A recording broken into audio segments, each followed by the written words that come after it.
Icelottle in that very moment froze, worried that they'd just set off a trap. Luckily, the room got brighter after a few seconds, indicating that the lights had been turned on. They walked around the room and noticed that none of the spines or covers of the books in the room had decks. They figured that was probably so they would be forced to open a book to know what was in it, which would justify the odd placement of the lectern in the middle of the room. I saw some barrels behind a bunk bed in one of the corners of the room. They opened one out of curiosity and found a green book. Since they had nothing else to do there, they decided to take the book and place it on the lectern to read. As it appeared from the first few pages, the book's contents were in a language that Ice didn't understand.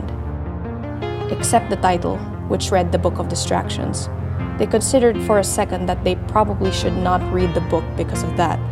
But as they were about to take it off the lectern, they stopped and thought once more. Perhaps the title was the distraction, and they should read the book instead of putting it away. Ice then opened up the book again and flipped more of the pages. Just as they predicted, the text they couldn't understand started to fade away through the pages, until they reached another title page in the middle of the book.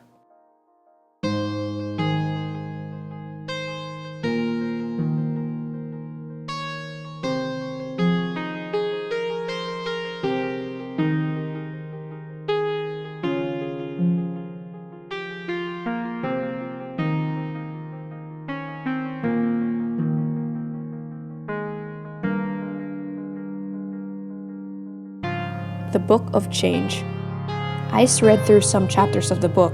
As they made their way through the passages, they did some retrospection. They had never really feared change in their life. Ever since they were a kid, they were always looking for something more, or something to change. That drive to always make things better was what inspired them to found Celibrawt.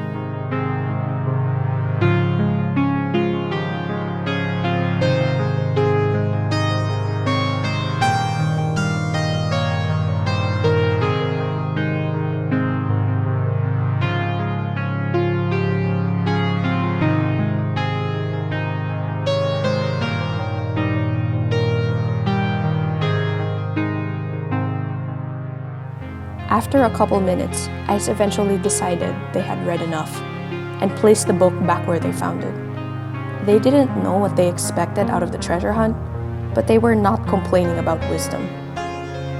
It was time to go back home and continue preparing for winter.